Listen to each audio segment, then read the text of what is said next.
A word of prayer. Lord, we thank you and praise you for this day of worship. We ask now that you guide our steps as we might share valuable information that is life-saving.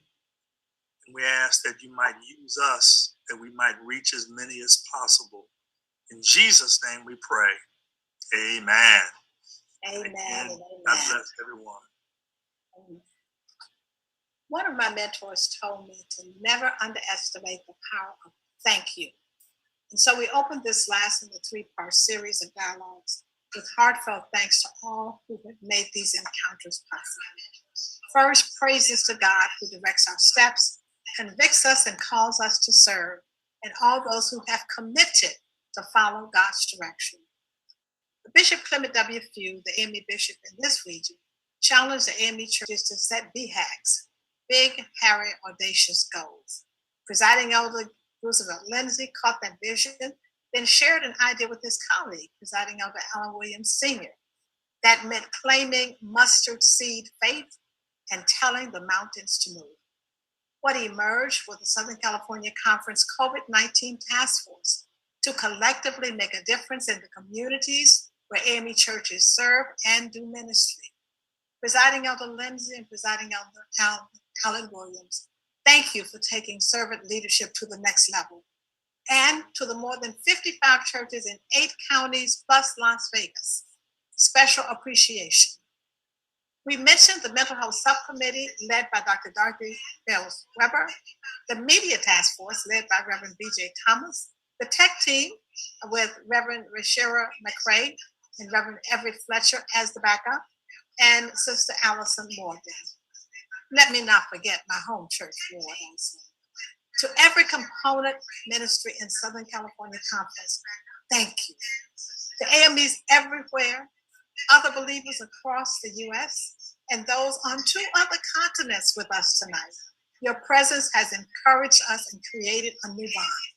You have set the bar high. Now, nothing can be done without good trouble advocates. And when Aziza Wright and Dr. Vargas and Dr. Tracy Veal said, we can't do enough to ensure our people get the best, then set up a Sunday afternoon Sabbath Town Hall series for faith community, I joined in to get the best information about COVID impact and solutions. If one came to those sessions exhausted upon arrival, you left feeling empowered and encouraged. Thank you, Dr. Vargas, for the Equity Committee, Sister Aziza for making sure community ministry is equipped and ready, and Dr. Veal for connecting the dots, building the bridges, and standing up at the tables when Black and Brown people's stories were being forgotten. When the Forum series ended with one Sunday break, this 3-part series started. Now, nothing can reach its full potential alone. We needed authentic partnerships with trusted voices. Thanks to Kedron Community Health Center, Dr. John Griffith, Dr. Jerry Abraham, and Reverend Anisha Beer, along with Mr. Barber. Kedron is our community health gem. Thank you, LA County Public Health, for timely briefings, attention to equity and resources. Thank you to the leadership of Montu Davis with team member Dr. Veal. And Charles Drew University of Medicine and Science, our source of health, generational wealth, and wellness in the future. Thank you. Dr. Alexander Rogers, please let President Carlisle and Dr. Seal Young know how much we appreciate all of you. And finally, to each of you who have come to tell your stories, to ask questions, to challenge us and the medical professionals, to prepare to be an influencer and truth teller, to share and give tips on how to help folk get vaccinated. We are grateful for your investment now and in the days ahead. You are the raison d'être, the reason for being. The scripture tells us that God can do anything, far more than you could ever imagine or guess or request in your wildest dreams. God does it not by pushing us around, but by working within us, God's spirit deeply and gently within us. That's Ephesians 3, chapters 20 and 21. We have homegrown and homespun who span the medical field and grace the pulpit. And so on this Sunday, we give final thanks to Reverend Swain Cofield, who does both of those, who is always available and jumped in here when needed. Now, this Sunday series ends today, but that's where the action begins. The village has gathered. Our deliberations will be captured on ame5.org website. The Facebook and YouTube transmissions will be available.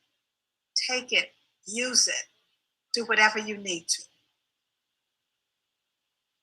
Now, we've just heard from a 9-year-old that the ancestors are truly speaking to us, and I hope we heed them. Yes, 500 years ago, in 1721, smallpox was ravaging the newly formed US and around the world. An African named Onesimus, whose name means useful, shared a treatment that had led to saving lives in his country, and then for the Union troops and many settlers. That treatment of the soldiers represents the first mass vaccination in history, and until now, it was the largest. So now let's fast forward to 2021, when this technique is again being offered as the best treatment for coronavirus 19. Just remember, the vaccine treatment started in Africa, the motherland of civilization. But ironically, today's script is similar. Mistrust of science, listening to rumors, but the players' roles have reversed. Bottom line is today's panel of discussion leaders and resource medical persons are here to listen, to respond to us, especially you, to take advice regarding what might work to help African Americans get vaccinated.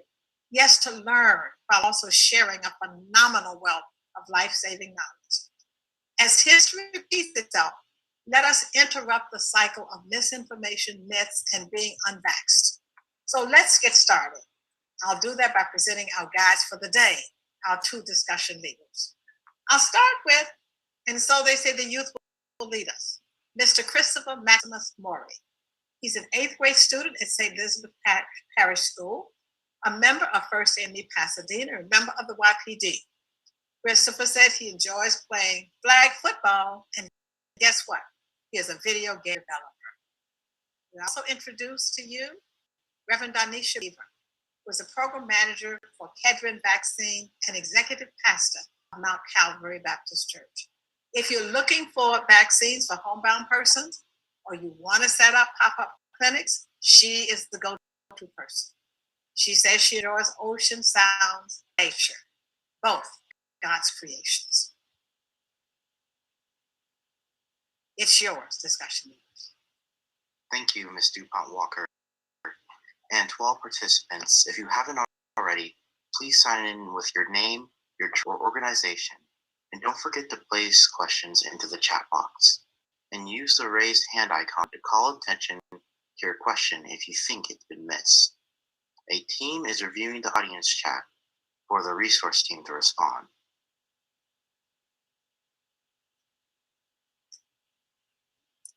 Thank you, Brother Christopher. It's such a pleasure and an honor to co-host this conversation with you today. It is very true that a child shall lead them and lead us, just like in Scripture when we follow Jesus Christ. As a child, he said he must be about his Father's business, and he went on to do the great works that we celebrate today, every Sunday and every day. And so it certainly is a pleasure to be with you this afternoon. We're certainly grateful to the jurisdictional leadership of the African Methodist Episcopal Church of the 5th District. God bless you all. Thank you all so much for being with us on today. And a special thanks, of course, to Sister Jacqueline DuPont Walker. She has been astounding in her leadership and in her passion and in her pursuit of this work. And we're so grateful to partner with you. And so thank you all so much for being on with us today.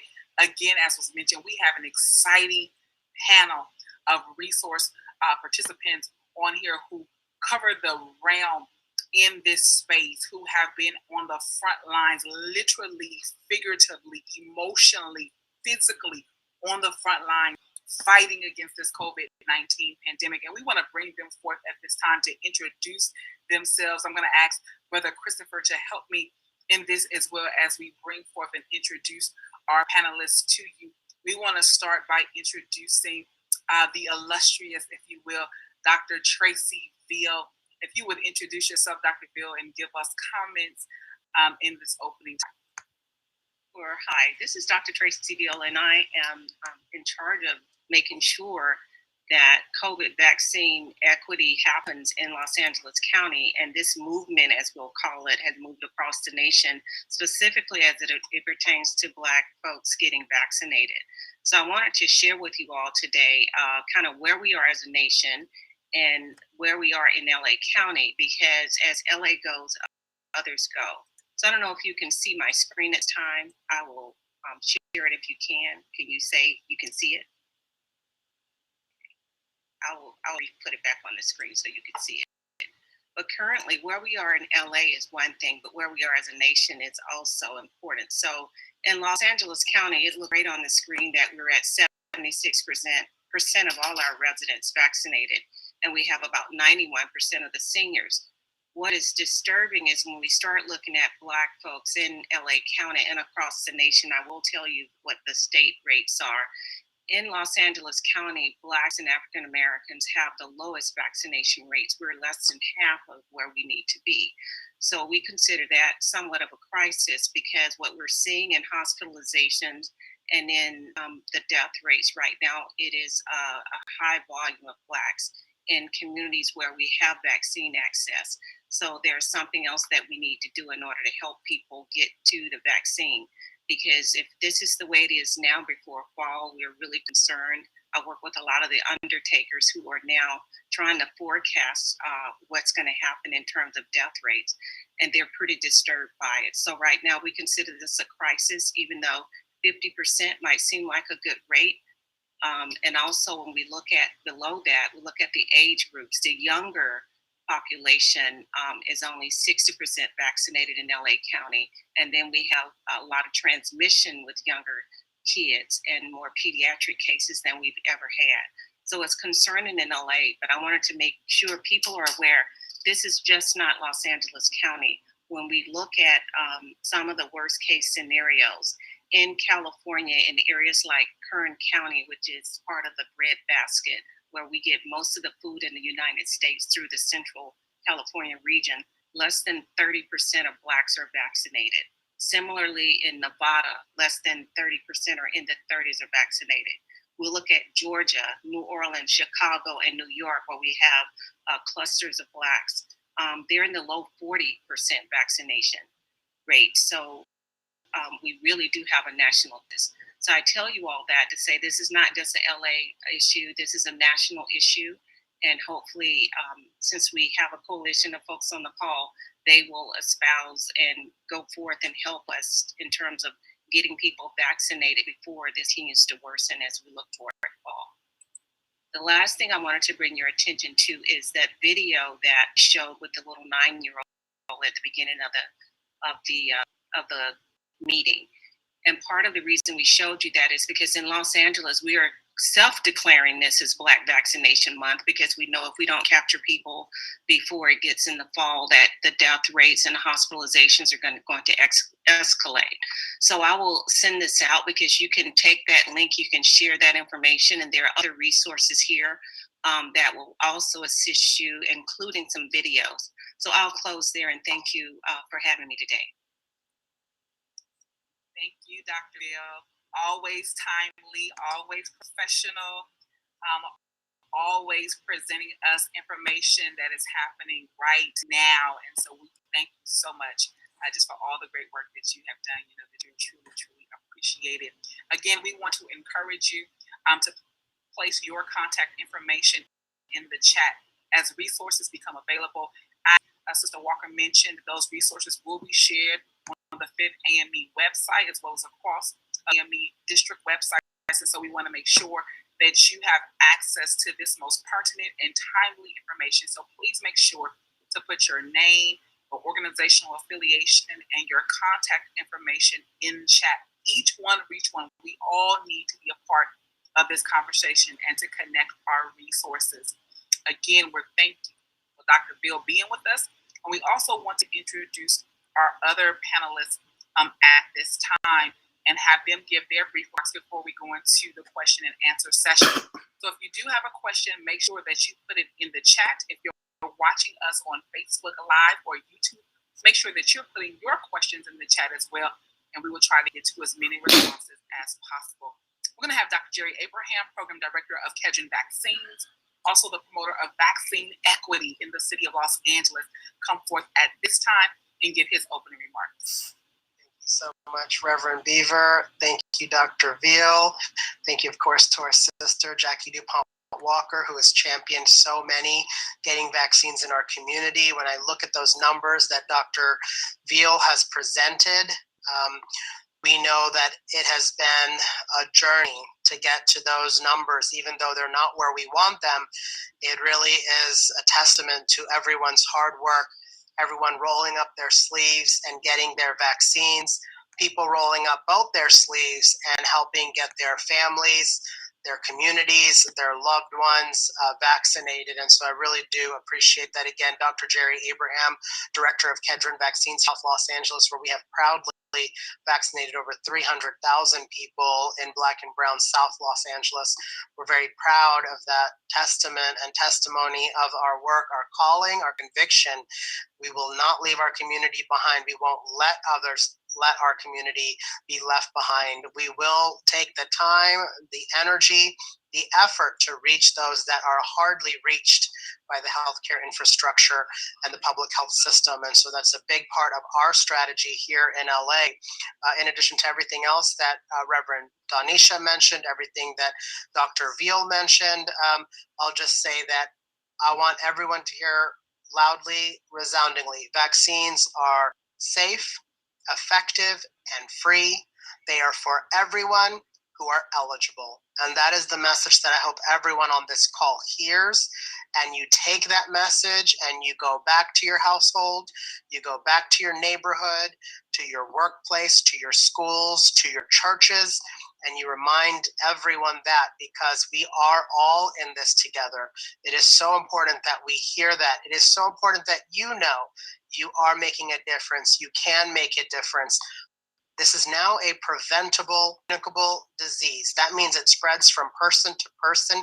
It is contagious, and it doesn't have to be that way now because of the power of these medicines, these innovations, vaccines, which help prevent the spread of illness and the spread of death within our community. What we want, and this is what we championed at Kedron in South LA, we wanted equal survivability. We wanted to survive COVID just as much as folks from other zip codes, from other parts of town, and we can now get there. But it does require many of us playing our part, and we know there are people waiting. It does not fall on our deaf ears as trusted healthcare partners. We know that people come with their lived and shared experiences. We know that whether it's the Tuskegee syphilis trials, the abuse of Henrietta Lacks cells, the undertreatment of Black pain, the medicalization of racism, all of these things are factoring into where people, their relationship with medicine, with healthcare, with vaccines may be. But I resoundingly say, these are not that. These are not an experiment on our community. Our people were in the clinical trials. Our people have taken these vaccines proudly in order to save their lives and the lives of their community. I want people to hear that people over 65 have gotten vaccinated. Black and brown healthcare workers in our community at very high rates, 99% of all physicians in the United States have been vaccinated.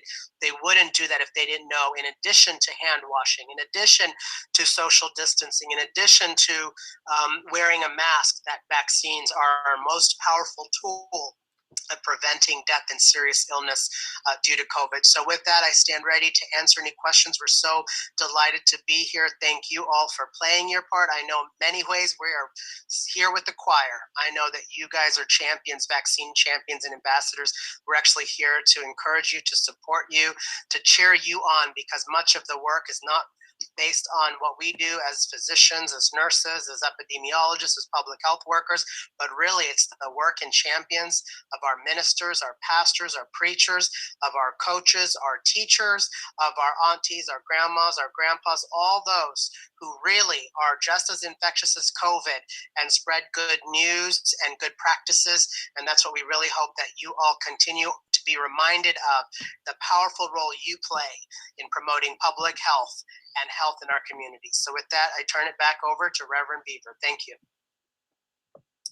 Thank you, Dr. Abraham. And we're going to jump right into our questions, and we're going to have our additional resource panels, including your very own Reverend Coyfield, Dr. Armin Rogers, who's on the line as well. We certainly want to acknowledge Dr. Montu Davis, Los Angeles County Department of Public Health Officer, who was not able to be with us today, but we will continue to look for him if he's able to join us, and Mr. Marquis Barber, who's a part of the Charles University of Medicine Science Street Medicine team, as well as works with us intimately at Kedron Vaccines. And so we're so grateful for all of them being on. I'm going to jump to our illustrious co-host, Brother Chris. If you have a question for the panelists that are on, and they'll introduce themselves as they answer the questions, but I'm going to jump to you to give the first question. All right, so I've already seen that question in chat. It's from Facebook. How should we respond to people who talk about needing to know the content of the vaccine? They never ask other things about like what they eat. So I'll pass that one to Eamon Rogers, MD. Sure thing, and I'll let anyone else jump in. It's a really good question. Good afternoon, everybody. I'm on Rogers, family medicine faculty over at Charles Street University, and I also practice at Martin Luther King Outpatient Center. So the question is about the contents of the vaccine, and I do always hear a lot of questions about it, a lot of myths and untruths about it. That there's, I've heard that there's lead in the vaccine, that there's fetal tissue in the vaccine, that there's microchips in the vaccine. All of which is untrue and unfounded. Not quite sure where the rumors came from. What we do know, though, is that the vaccines have been tested extremely rigorously, and Dr. Bill had touched base and talked about that in the beginning of her talk, and that they have been found to be extremely safe, probably safer than any hot dog that any of us have ever eaten. And has gone through stricter regulations and guidelines, right?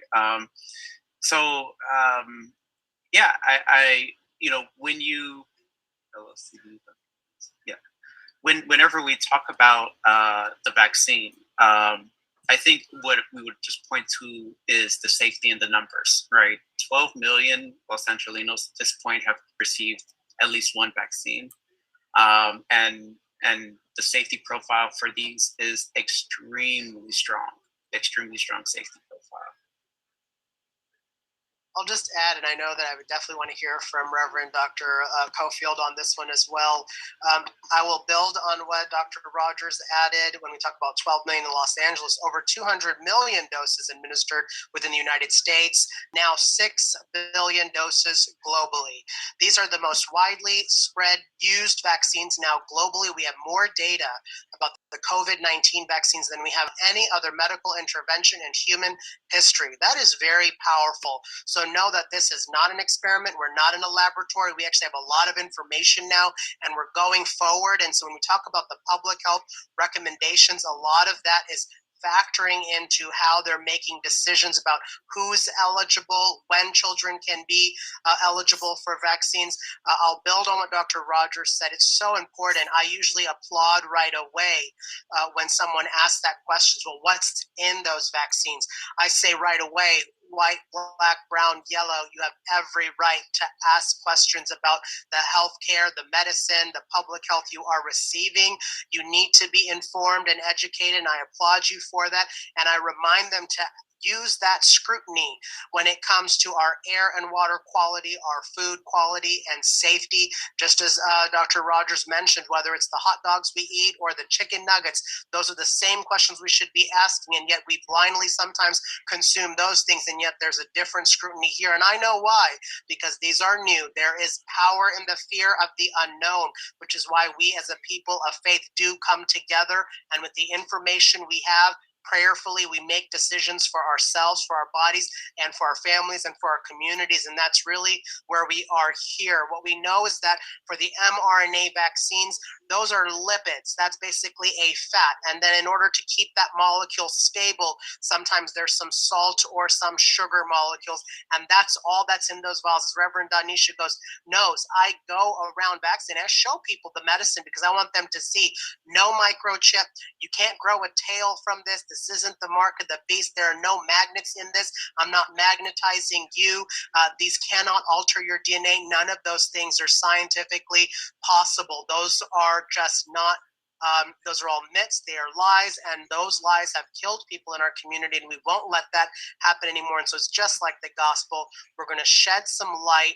We're going to make sure we squash out that darkness where people are spreading misinformation, whether it's on social media or other places. And they need to hear resoundingly these vaccines are for us, and that we need to proudly take them, and that we have been involved in the development of them, that we were involved in the clinical trials, and that many within our community have safely and effectively been vaccinated, and that has kept them from dying or getting seriously ill.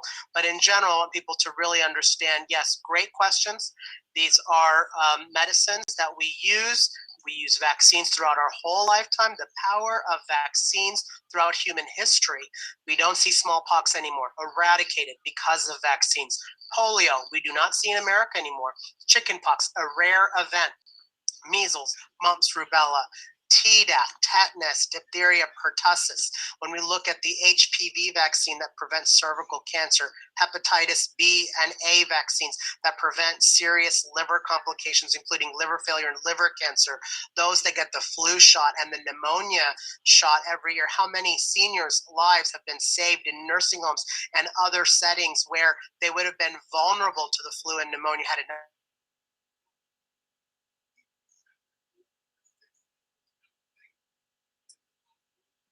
All right, I think Dr. Abraham paused right And there.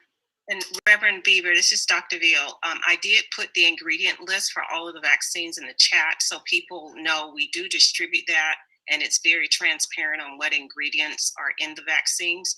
In fact, the recipe for the vaccine is actually out there on the internet, and that is how it helped expedite getting it made for the first time. Every single detail about a vaccine is available to the public. So I did put that information in the chat. Thank you, Dr. Bill. And this is why we love and appreciate Dr. Bill, because she keeps us well informed. All the data, all of the information. Again, if there are any questions that you have, and the questions are pouring in, so thank you so much. This is the villager, so I can tell this is the villagers because the questions are coming in from the village, and we'll pick up with Dr. Abraham to complete his statement. But I do believe we understand what he was saying is that vaccines, our immunity inducers vaccines, have helped to save lives. And so that is the bottom line answer. Vaccines are life-saving medications. And that's what we want you to leave with here on today. We're going to jump to some of the questions, again, that are in the chat. And I'm going to say three of the questions. I'm going to ask Reverend Dr. Coyfield if you would jump in on one of the questions, Dr. Veal, if you would jump in on one of the questions, as well as Dr. Rogers to jump in on one of the questions as well. One of the questions is if you can discuss, Reverend Dr. Coyfield, with regards to Black hospitalizations. Why are so many African Americans, why are so many Blacks hospitalized when it comes to COVID-19? When we look at the data, when we look at the numbers, and we see such high levels of increase in Black hospitalizations. Reverend Dr. Coyfield, if you can answer that question for us. Good evening, everyone. Pastor Swain Cofield. In my 6th year as the pastor of Rose of Sharon AME Church in Norwalk, where we declare love never fails every Sunday. I'm also in my 17th year in family medicine at the Kaiser Permanente in Bellflower, California. I'm very happy to be here, quite an honor. Almost exhausted at looking at all the questions and comments so far, and only 30 minutes in. As far as I think that the number of complications and the number of deaths in the Black and Brown community really kind of deem on the history of our healthcare access and how we are prone to have more and more chronic diseases, 2 or 3 what we call comorbidities, and that compounded with some of our reluctance to get a vaccine, and not to mention the period of time between March and say late December when there was no vaccine, and that leads to a higher risk, a higher, we're talking about obesity and hypertension and chronic kidney disease and all of those things like heart disease that it leads to. And it's just really important to understand, going back to the vaccine, if the vaccine was an experiment for the Black community, they would have brought the vaccine to us first.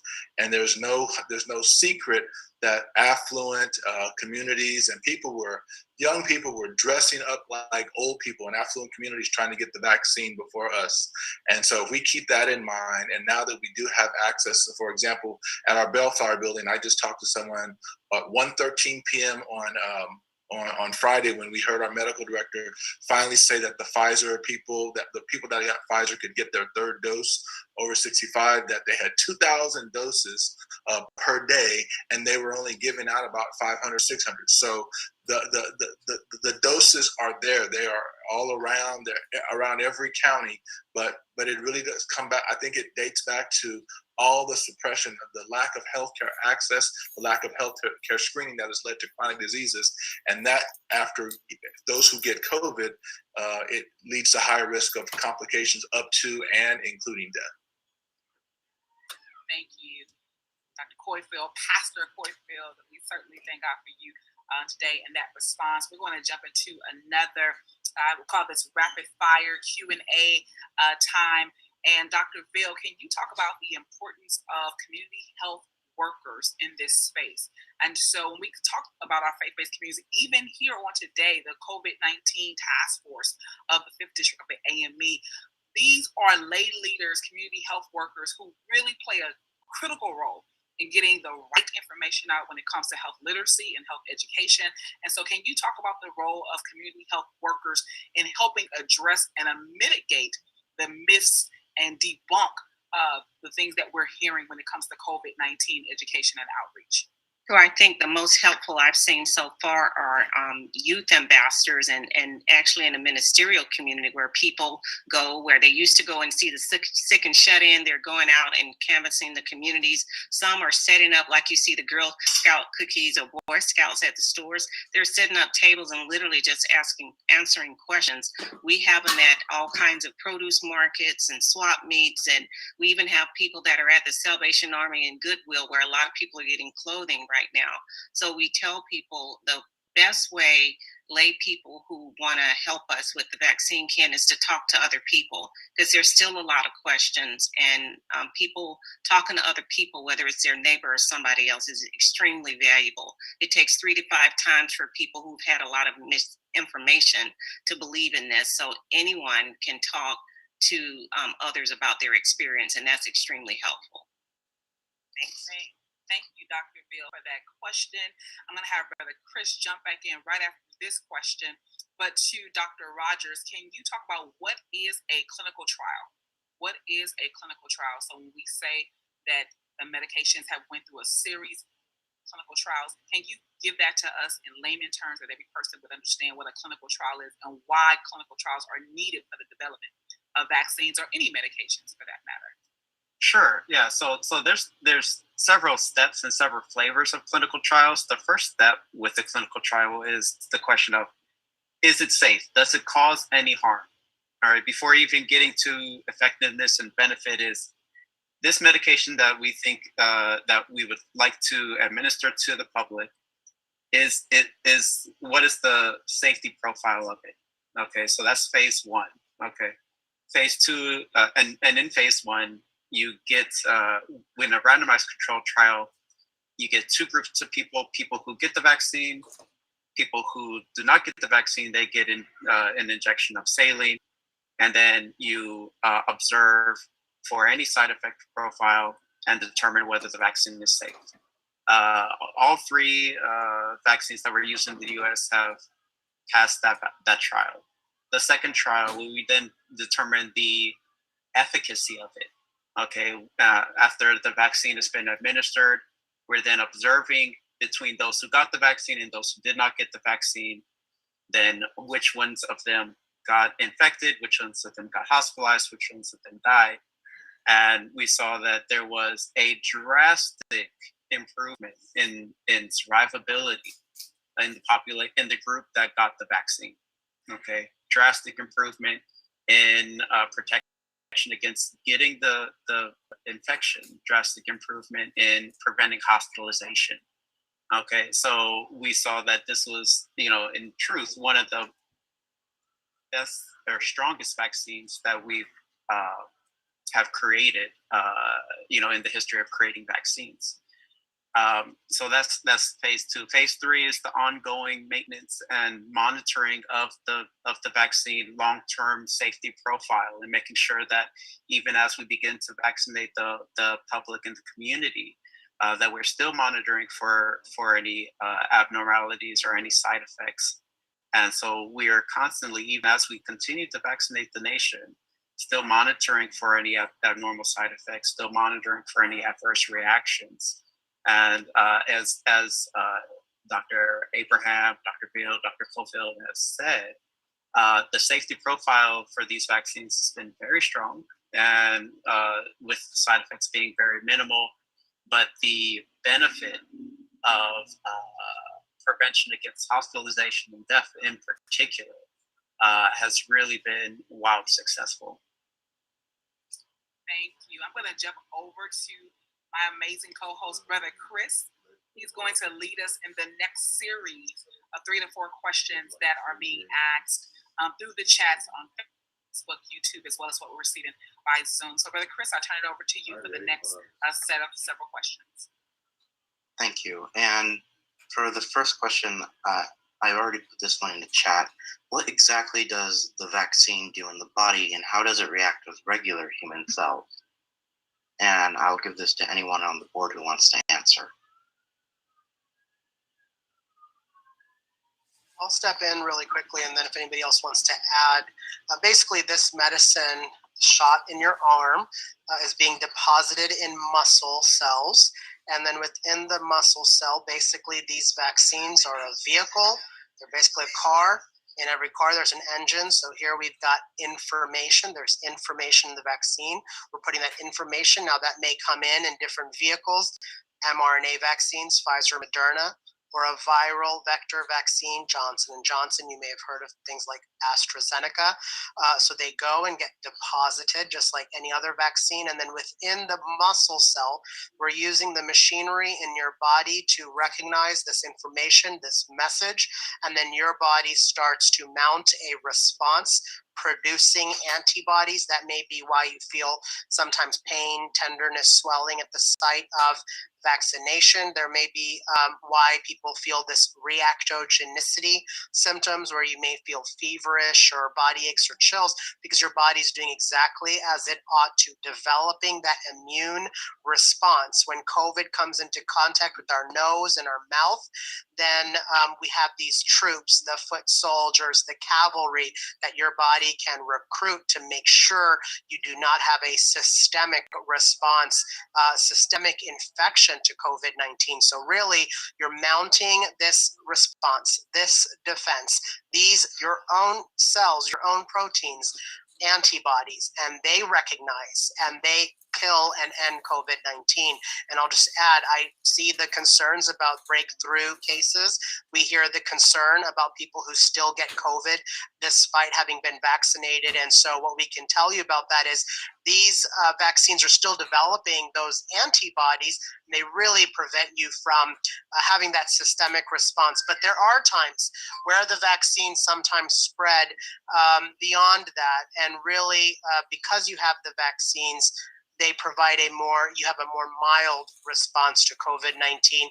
There are many people who have no response, so asymptomatic, but became a carrier and spread it. So there are those concerns, which is why we're still asking people to wear a mask, socially distance, wash their hands in addition to being vaccinated. But ultimately, because you have those antibodies that were produced in your muscle cells that are going around your body, squashing COVID when it comes into contact, people have much more mild illness if they do get sick, definitely not getting put on ventilators, admitted to an ICU, definitely not dying.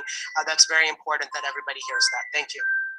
And this is Dr. Veal. To augment what the other doctor said, we're finding that quite a few of the quote unquote breakthrough cases are people are around a lot of people who they didn't realize weren't vaccinated. So that's interesting. And the second thing is we've noticed that some of the breakthrough cases, they talked about how they were around people and they weren't consistent with masking or washing the hands. So you still need to do those two things, particularly if you're having these family gatherings and you don't know who's vaccinated and who's not. And that's why we're so concerned about the holidays coming. Thanks.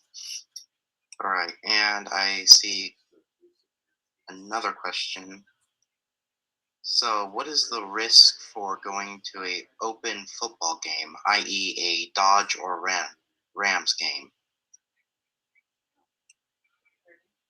I guess I'll start. The first thing we have to be clear about is that it's not zero risk, and because you have to, the only zero risk place is here I am vaccinated in my home with my son and my daughter and my wife, all vaccinated, and this is a no risk place back during the quarantine. Now, the more we go out, and I'll tell you, the sporting events, and I know people are getting weary about family or not having family gatherings or how many people, Reverend Jones, I saw you ask that question, how many people to have over.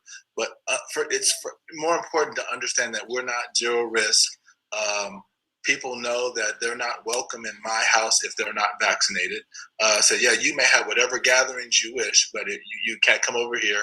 And most of the people that come over here are relatives, and there's only been 5, maybe 6 sporting events, outdoors.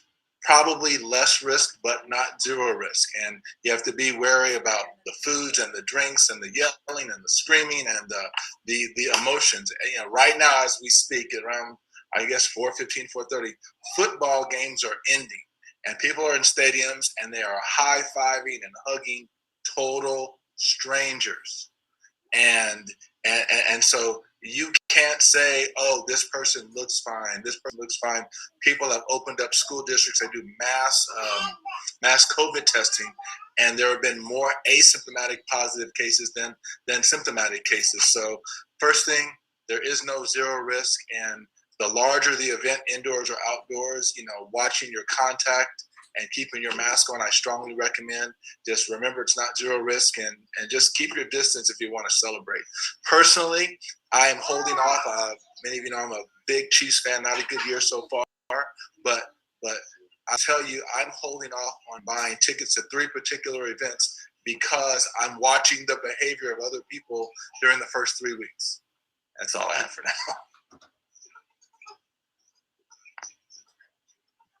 Coyfield, great recommendations, great guidance. This is even coming up as we're talking about gatherings when it comes to our faith-based settings. There's a lot of concern about people returning back to church, and how do you screen for the vaccinated versus the unvaccinated. So our pastors, and I want to encourage everybody on this call, pray for your leaders. Pray for your leaders, pray for your pastors. They have a lot to think about in the discernment and decision-making process when it comes to how to re-engage, how to reopen their churches, how to bring the sheep back into the sheepfold who have been out for some time. And it's hard for leaders sometimes to see their people at the games, to see them at the restaurants, but then they don't want to come to church, right? And so we got to pray for our leaders in this decision-making process. I want to leave that there because I think that's a very sensitive issue. We certainly respect the science, but we also have to allow our pastoral leaders on the spiritual discernment that God gives them when it comes to decision making. So I want to leave you with the question of, and leave you with the advice in this season of praying for your leaders when it comes for how they are to gather and to reassemble the sheep that God has given unto them. Some of the additional questions that have come in to chat as well is with regards to individuals who have already experienced COVID-19. And so they have the assumption that they've developed enough antibodies in their systems compared to those who are just being vaccinated and you're not being inoculated with COVID-19, that they do not need to be vaccinated. And this is a huge, huge area, especially with our millennials, between those of 16 to 40, who are feeling they have enough antibodies, they have enough immunity, they didn't have a lot of symptoms, and so therefore they're okay not to be vaccinated. And so again, we'll start with Dr. Rogers, if you can give your response, and we can actually hear from all of our medical professionals around this. I think everyone has something to say that will be useful to all. So we'll start with Dr. Rogers, we'll go into Dr. Bill, Dr. Abraham, and Reverend Dr. Hoyfield at this time. How do we encourage those who have already had COVID-19 to get vaccinated? Sure thing. Yeah, thanks for that question, Reverend Tanisha. So my my response to my patients who have tested positive for COVID, and I'm having a phone appointment with them, or I'm just seeing them after their quarantine. My recommendation is in alignment with the CDC, which is that you can get vaccinated. As soon as you're out of quarantine period for the vaccine, as long as you weren't treated with something called monoclonal antibodies, which is an IV medication that's used to sometimes treat more moderate to severe COVID-19 infections. And the reason being is that there are still a couple of questions that is unknown about natural immunity. Natural immunity meaning the immunity that's built from getting the infection itself. We do not know how long it lasts, and we do not know how robust the response is to secondary infection. I already know that some of my patients who have tested positive in the spring have tested positive again now this fall. And part of that is because of the increase in virality, the increase in the level of contagiousness between the original variant and the Delta variant. But one of the questions that we're still trying to study is part of the reason this idea of waning immunity, right? The fact that that immune response that was built up from that first infection then beginning to decline over time. And so the thought, and I guess the decision to make at this point, right, is I as a patient, okay, thinking as the patient, I got the infection. Most of them will say, I would not want to have that disease again, right? Most people would agree. And getting that vaccine may prevent me from then getting that disease once again. Not getting it confers no benefit, really. Right? And when you think of the risk benefit of it, getting the vaccine post infection is much more gain than there is risk at this point. So that's kind of the mental calculus that I explain to my patients. And this is Dr. Beal. To Dr. Rogers' point, we see more people now with their second round of COVID. They're not very appreciative of it because they thought they had this natural immunity, and some people told me they thought they had it forever. And it may be a few months, depending on the person. It may be several months, but either way, this natural immunity is not protecting people against the Delta variants. It's just that potent. So I would say you definitely need to get it, even if you've had it before. I'll just add that people that have COVID-19, we're seeing some of these long hauler symptoms, and we've seen those that got the vaccine after having COVID-19 infection have less of those long hauler symptoms. It's been effective perhaps in those definitely preventing people from getting COVID again. Folks talk about these quote unquote breakthrough cases. What we know for a fact is that people who are vaccinated are far less likely to actually catch COVID and far less likely to spread it, even though they can. So it really is a win-win-win. When you look at the data, there really is no comparison. You're implications of COVID-19 infection on your lungs, on your kidneys, on other parts of your body. And so that is a risk, a gamble. Why would we take that when we know these vaccines are safe, effective in preventing serious illness and disease? So I really hope that empowers people when they're weighing these risks and benefits. I know that's kind of how people are sitting at the kitchen table and going, can I or should I, for my loved ones, my spouse, my children? But just remember, these vaccines are very effective actually at mitigating some of the consequences of COVID-19 infection. The data currently shows maybe 3 months immunity, more or less, plus or minus, depending on the individual. As Dr. Tracy Veal alluded to as well, I just wanted to echo again about those quote unquote breakthrough cases. Part of the challenge here is that people who got the vaccine, if they were immunocompromised, immunosuppressed, they may never have mounted the optimal protection from these vaccines, which is why we recommend, as Jackie DuPont Walker knows, we have gone through her senior housing facilities and made sure those that were most vulnerable got that third shot so they were protected. So there's a lot going on here. There's a lot at play, but even with COVID-19 infection, if you're asymptomatic, you've been 5 to 10 days out, there's different recommendations from different folks on this, but in general, if you're no longer symptomatically ill and you had COVID, the recommendation is to go ahead and get your COVID-19 vaccine. Dr. Poyfield? I'll just add, as far as those people who assume that they were immune after getting COVID once, we need to remain prayerful on having what we call a quantitative titer exam sometime in the future that will verify what level of immunity. Dr. Abraham mentioned many of those measles, mumps, rubella, hepatitis that we've had over the decades. We need to be remain prayerful on how quickly that can happen, so we can actually have an adequate range of immunity that we're able to verify what type of vaccine schedule, if any, would need to be adopted in the future. Thank you. And just to circle back on Dr. Abraham's question, someone asked, like, to define immunocompromised.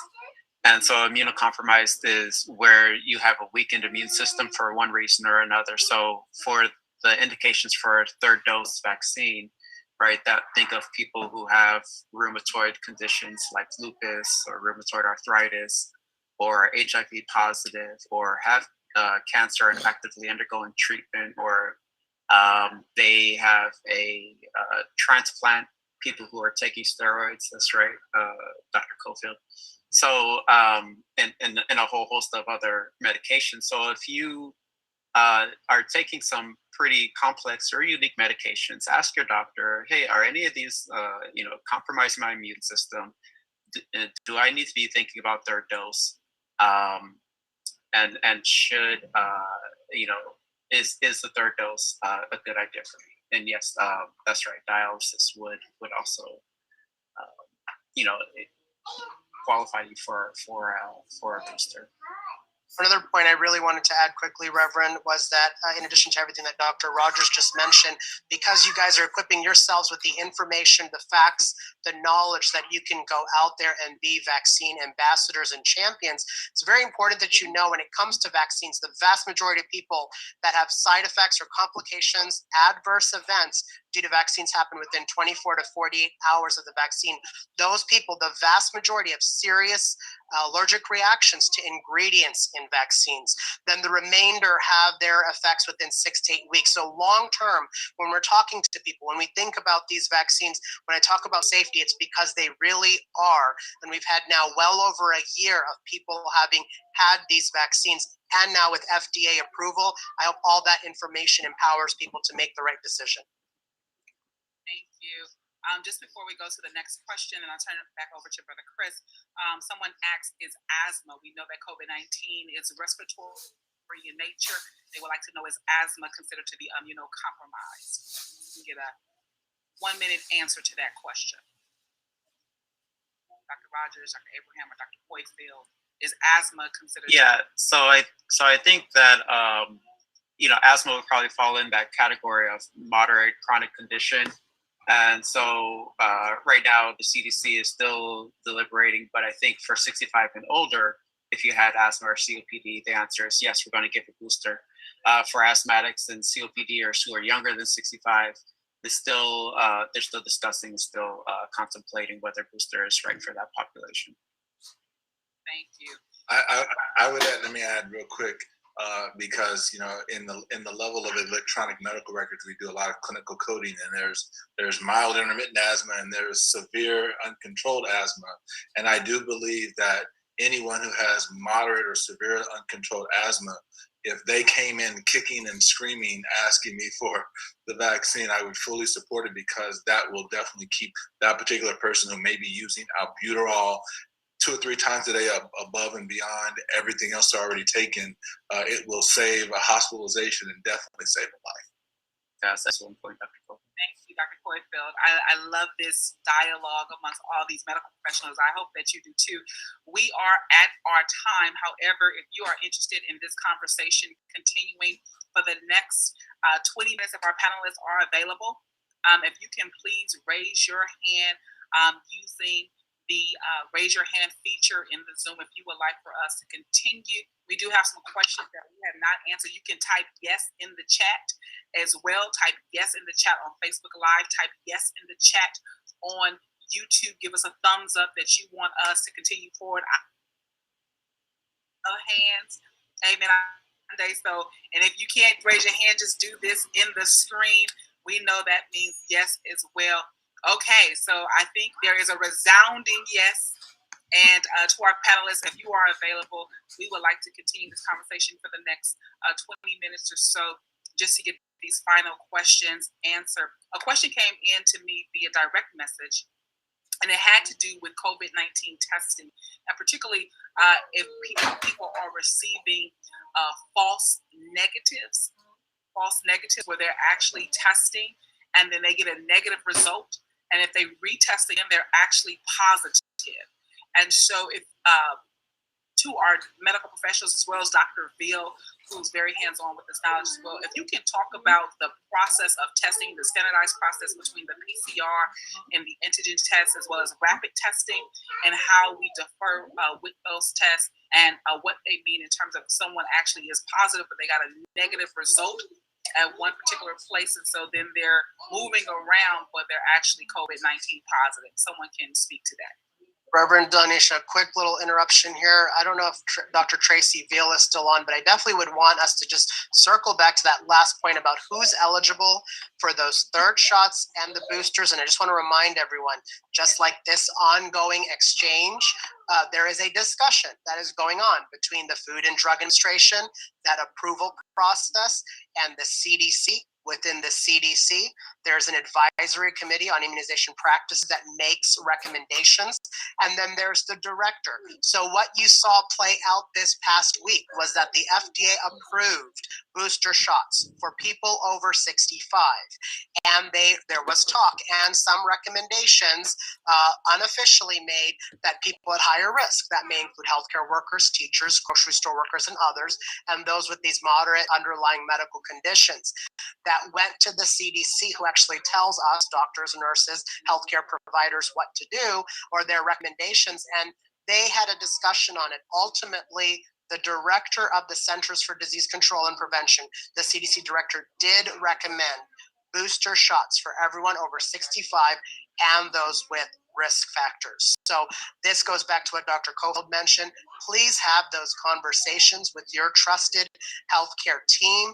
Some of you may benefit from a third shot because you never achieve that optimal protection, and others really need that booster shot because what we've seen is 6 to 8 months after that second shot, you may have some waning, some decreasing immunity. So there is a little bit of a sense of urgency on people to know, if you're concerned, please have those conversations, and some of you may actually be eligible for a third shot or a booster, depending on your unique circumstances. That really, we're here giving general medical and public health advice and experience, but please have those conversations with people that can have the specific conversation about you. Remember, everybody is different. Tracy, Dr. Veal, did you have anything you wanted to add on that front about third shots or boosters before we answer the testing question? Yeah, in LA County, we created a form called a self-attestation. So if you think you're eligible, we're taking your word, and you can talk to your doctor first and foremost, but we're taking your word for it because no one wants to just take this for fun. So that's what we're doing in LA County. And if a person has, whether it's diabetes or something else, because we see how this has ravaged the Black community, we're advising you, if you have any questions, ask your healthcare professional. If you're not sure, you take that self-attestation to the clinic or to the vaccine site, and there are professionals there that can advise you as well. Thanks. Thank you, Dr. Veal, so much. we're going to move to that question with regards to testing. We know that testing has increased exponentially in Illinois County. Most people in their medical facilities as well as clinics are seeing testing at enormous rates, and we really want to deal with the question about false negatives when people are actually COVID-19 positive. And so we get one of our medical professionals to address that question. And I have a feeling this is going to be a bit of a discussion between us. So I'm not sure if Dr. Rogers, Dr. Veal, Dr. Cofield, I mean, this is a very complicated thing. It's only further complicated by our Vice President, Harris, who was going to be on The View. And we saw some folks, right, test positive, and now we've seen subsequent tests immediately test negative. So I have a feeling there's a little bit of people have seen this recently in the media, and they're very concerned about the reliability. We talk about things, sensitivity, specificity of these tests. So I'm not sure, Dr. Veal, did you want to take the first stab at this one? But I have a feeling we're going to have a little conversation here on this one. Yeah, I think the rapid tests as we see them have not been as accurate as the longer term tests, which people don't like, but it's that long swab that goes up nose. And in some cases, people are having to do this every week because they won't get the vaccine, and places are telling them they have to get that. But I think that test that is more prolonged, where you have that swab, and it's a longer term test and it's more accurate. So each test has a different level of accuracy, but that swab test that's uncomfortable for some people, where you see it go up that nose, tends to be the more accurate one. So we have a lot of debate on the cost of trying to do those kinds of tests versus these quick hit tests that you can get off the shelf of even a pharmacy. So that's the big debate on what's accurate and is something better than nothing. So I'll turn it back to my colleagues on that. And can you also discuss, as you're answering this question, not just the length of the test, but what is a PCR test? What is an antigen test? So the specifics, because that's what people are going, they're being asked to get certain type of tests specifically. And so as we're answering the question for health literacy purposes, that they understand the definitions of these terms, what they're seeing when they go out and being asked to get certain tests. Okay, I'll take a little bit of a stab at this one, but it is, again, really complicated. Many of us, years of education and experience, and still struggle with some of these biostatistical concepts about what is a false negative and a false positive. These are very challenging things, even for us as we sit for our board exams, to really master. But just know that every test that we do, there are screening tests like we do for colon cancer or prostate cancer, but then there are diagnostic tests. Each test that we come across has different sensitivities and specificities, and that really relates to how many false positives or false negatives we may find. With the rapid antigen test, the most widely popular used is that Abbott Binax now, that's even available in pharmacies across the country over the counter. That is looking for a piece of the virus itself, the antigen. It's the least reliable, honestly, for various reasons, including because the virus keeps mutating, creating new strains, new variants. And I saw the point about, well, what about the saliva test? So to Dr. Veal's point, the nasopharyngeal and the anterior nasal, so the back of the nose versus the front of the nose, are the two more reliable tests. And we've actually in many ways discontinued using a lot of these oral tests. Just know the next test, a lot of people are getting these PCR tests. That's actually looking for fragments of the protein and genetics of the virus. That really is looking for some of the genetics of the virus. It's more reliable, but it does mean that test needs to be sent off to a laboratory, and you'll get your results usually via text or email a day or two after. Finally, there are those antibody tests that Dr. Cofield had mentioned. That really helps us understand if you've had a previous infection and or if you've already received the vaccine and if you still have protection from the vaccine. So there are different tests. We use them for different purposes. Some of those rapid tests are good rule out tests that tells us if it comes back positive, we're sending your student home today, we're sending that worker home today.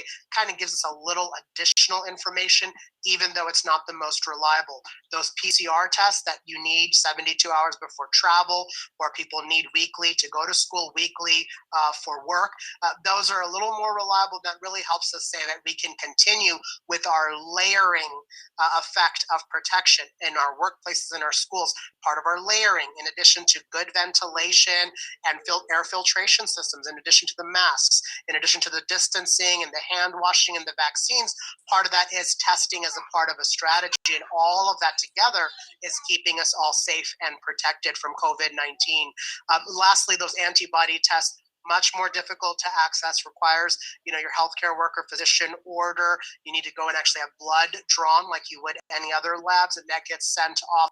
That really is reserved for those that have real questions about whether they're still protected, and or if there's real questions as to whether or not they had COVID-19 infections. Requires a much longer conversation and really reserved for those circumstances.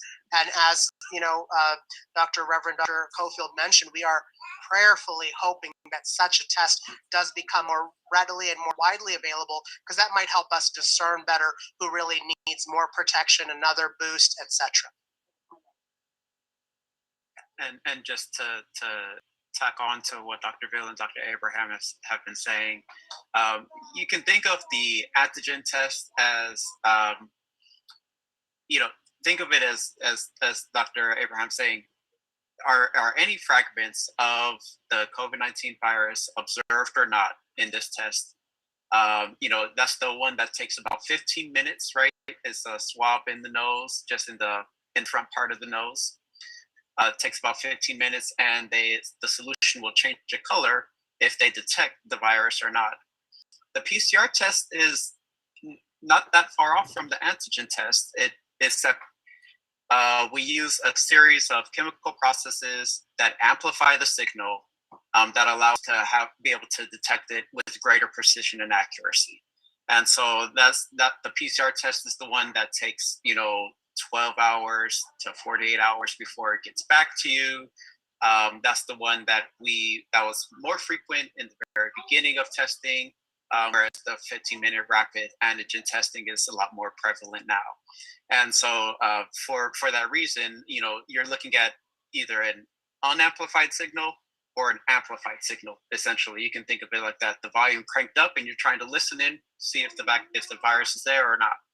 And so, for obvious reasons, the antigen testing, the 15-minute one, is not as accurate, not as precise. But there's also a couple other things too, right? So now testing is a lot more prevalent than it was before.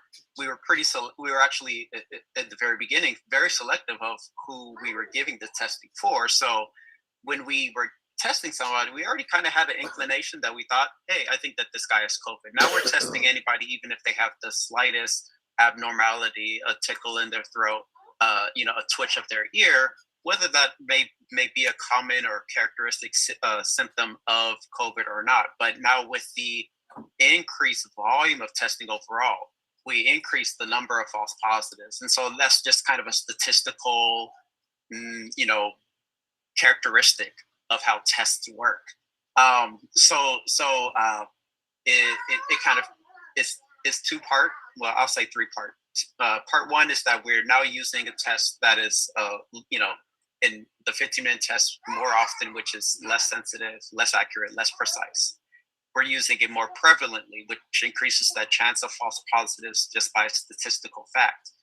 And then number three is that, we're still living life, right? We go and get tested, we go to the store, and there's nothing to say that you can get tested, get exposed, 10 minutes after you've tested, and then test positive at a subsequent test, a day or 2 or 3 days later, right? So it is a bit of a complicated test, so a complicated discussion. No test is perfect, though. I guess that's the kind of the bottom line that we can say. No test will give you that 100% accuracy of knowing whether you have or do not have COVID-19. But overall, they're pretty good. But there's, if you then develop symptoms, right, please do not hesitate to get retested again, right? Don't trust one test result. And, I tested negative, but I'm wheezing and I'm short of breath and I'm coughing. but I tested negative, so I'm good. No, just go ahead and get retested again and go see your doctor. I think that would be the bottom line. Just make sure that you're safe and taken care of. Thank you. Brother Chris, I'm going to tag you in. If you see any questions that are coming in on Facebook Live, YouTube, or in the Zoom chat at this time, to be asked to our resource panelists. Yes, I've seen one. It was about the difference between the different testing methods. Here it is: the swab in the nose and the mouth, and the differences between those two. Yeah, so swab versus nose versus mouth. You know, where the specimen is collected, most will say that as Dr. Bill pointed out, the swab that goes all the way to the back of the nose. I know that when I get it, it is extremely uncomfortable. I always cry. It's very, but that one, because it's going to the back of the, where the nose and the back of the throat meet, that is, what most people will say is where, COVID-19 really likes to live and proliferate. So you get a good chance of getting a good sample. The mouth and the swab and throat are also good options for PCR testing. But again, still have that limitation of, making sure that you're getting an adequate supply. So sometimes you may do a mouth sample, and then there's questions where the result may come back and say indeterminate or insufficient sample. And that just means that, there was not enough specimen, whether that was saliva or mucus or what have you, to suggest, to give definitive results, for positive or negative. All right, and another question. Is there any new news about the length of the antibodies from the vaccine? Say that again. Is there any new news about the COVID vaccines? Well, time it protects you, basically. If there's anything new from this week or last week, I think that's part of what clinical trials are. They're still collecting.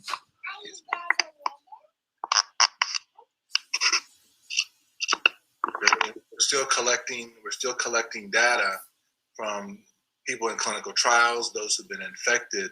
So as time goes on, there will be further recommendations because the CDC and everyone, they continue to meet and provide more and more recommendations because we're still looking to include 5 to 11, children as young as possible, and to include other people for a third dose. Just add that preliminary data suggest, that after that second dose of Pfizer, they saw some decreasing immunity 6 to 8 months after that second dose. So that's one reason why those decisions around booster shots and third shots are being made. Of course, we're just as vigilant, and I know that people are frustrated. It can, we're asking for a lot of patience from public. We are learning as we go. We are building the ship as we fly it. So it is important that while these vaccines have been out since last summer, we just need more time and more data. But we do know what we know so far, and that's a lot more than we knew 15 to 20 months ago at the beginning of that pandemic. So that's part of why you may hear one recommendation and then we update it. You hear different information: mask, no mask, role of social distancing, why are they opening schools and businesses? Because we do know a lot more. The latest data suggests that there is some waning immunity. Some of that, just like the flu virus, keeps changing, and so we want to keep improving the flu shot here. We do know that the Delta variant is more infectious. We know that there may be other variants coming. There may be next generation vaccines coming. But right now, that particular Pfizer, Moderna, Johnson & Johnson, there may be some waning immunity, 6 to 8 months, maybe even longer protection. We're continuing to monitor that, and we just really applaud people for being patient with us, because I know it's frustrating for you. We really are trying our best. It's our responsibility as healthcare workers to be honest with you, tell you what we know, and to be honest about what we don't know, and to together we are going to get there with a light at the end of the tunnel is that we end this pandemic. We really do all want to get back to a sense of normalcy, and we're not going to try to continue any of this rigmarole any longer than it needs to. So thank you, and thank you for your patience. Awesome.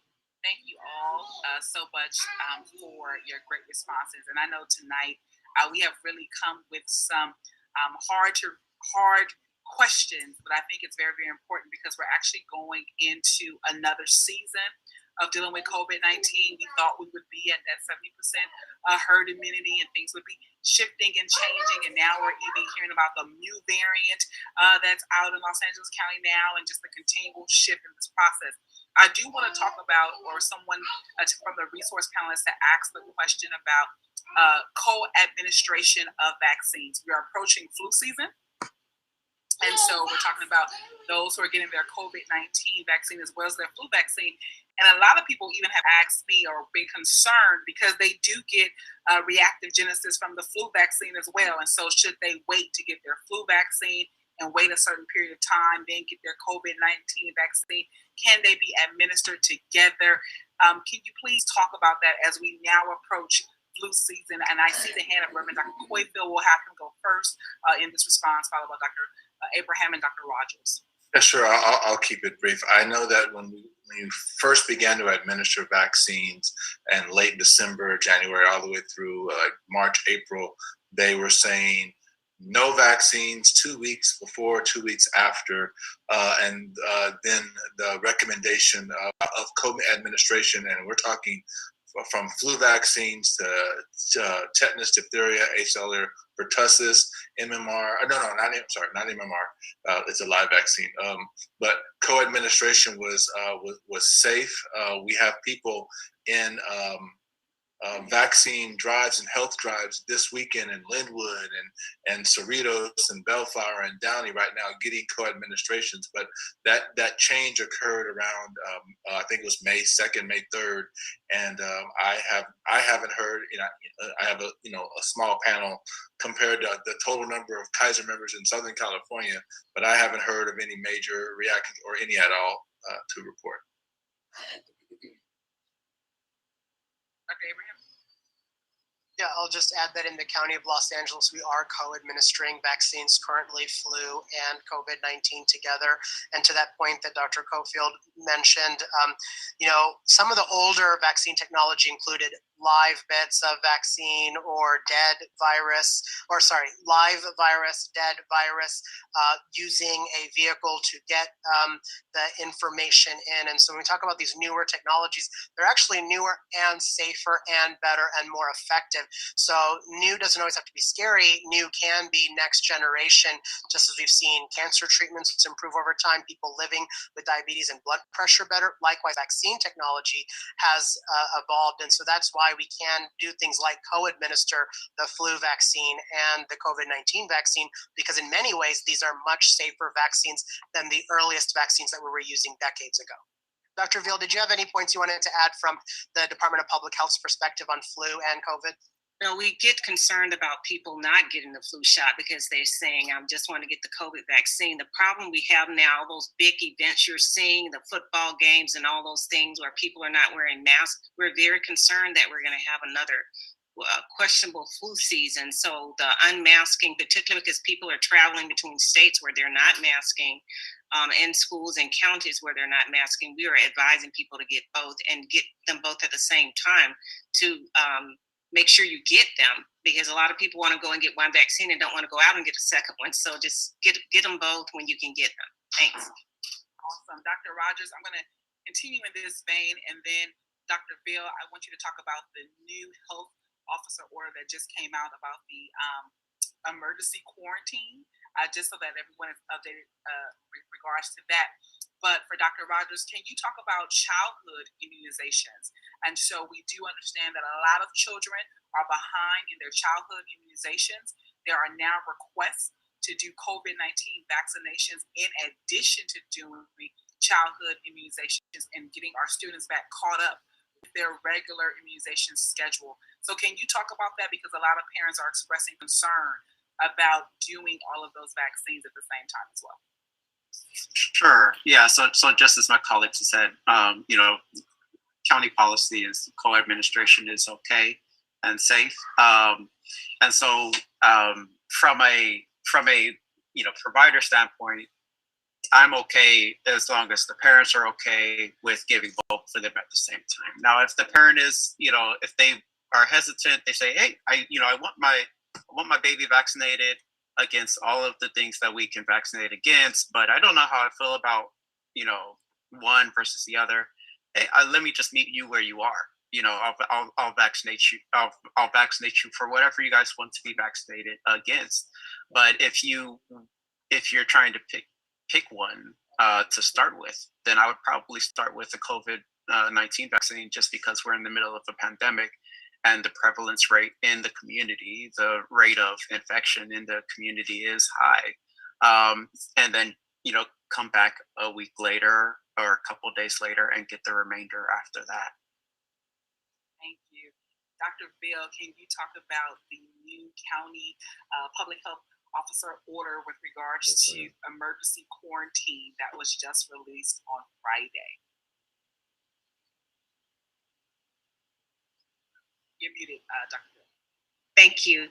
Yes, so the new health officer order just says if you've tested positive, you do need to quarantine for at least 3 days. And if your symptoms are still ongoing, you need to do another 7 days, because what we saw was people don't feel badly, so they still go out and they infect others. So the new orders are requiring people to stay in place quarantining for a minimum of 3 days to begin with when they have symptoms, and an additional 7 days even post symptoms, because what we're seeing is people may not engender symptoms like they did before when we had the earlier time frames of the COVID virus. So we're trying to keep people safe, because transmission is still high amongst a lot of communities, because people who don't have symptoms, they get a positive test and they still go out. So that's what the new orders are trying to prevent.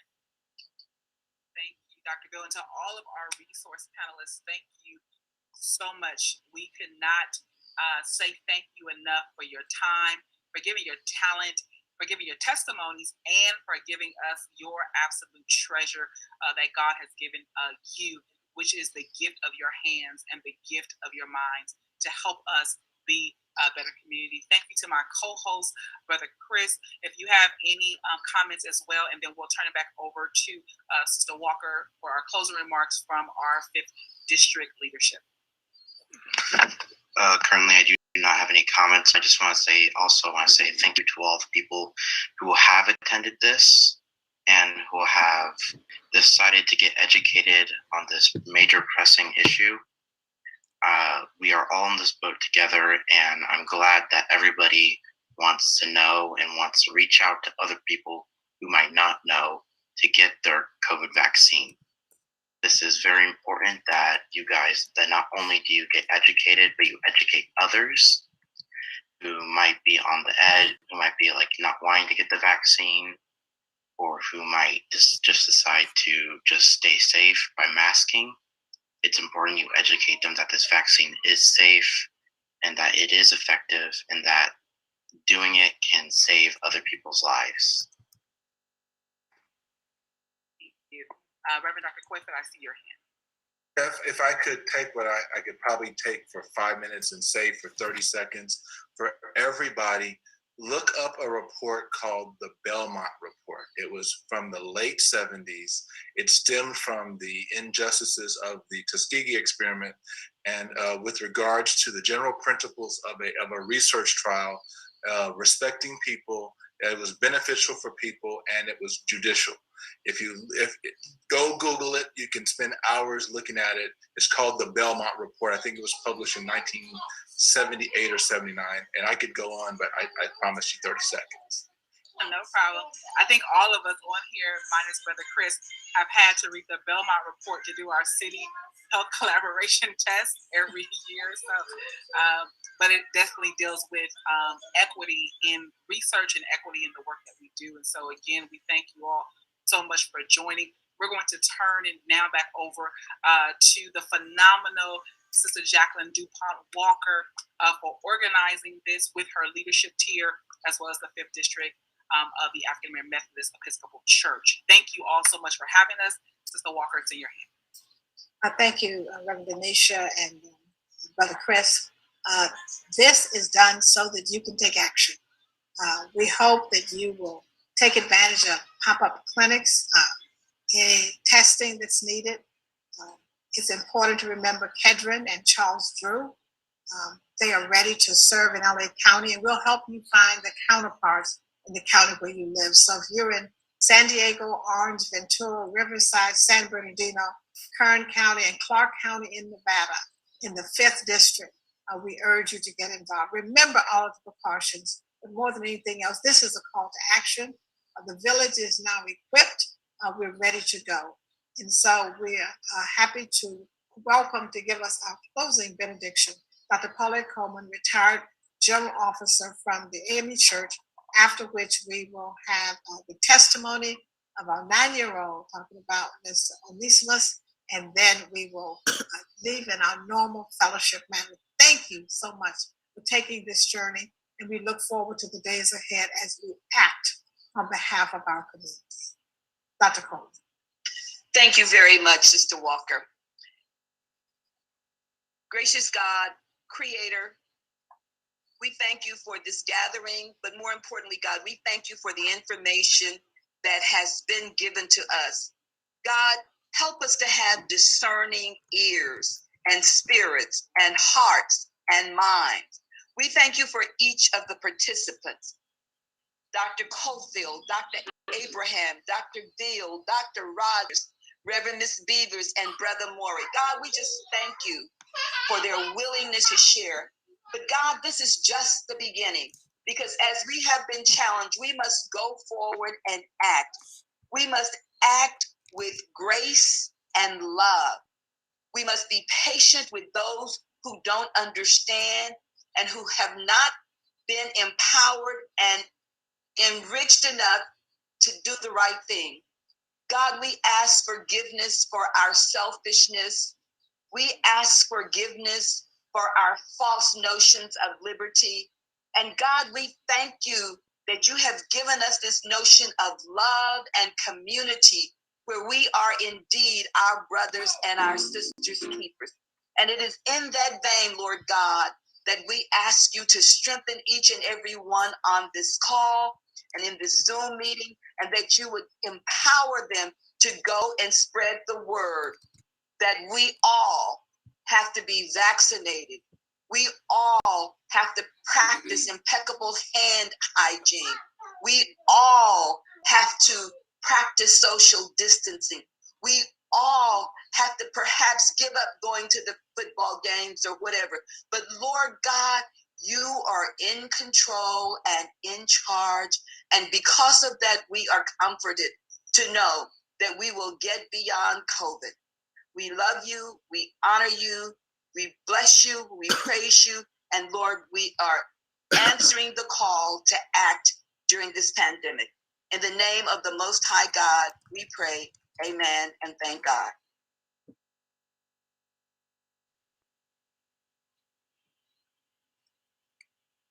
Vaccination of smallpox was used in Africa for hundreds of years. When Onesimus, a slave, taught the technique to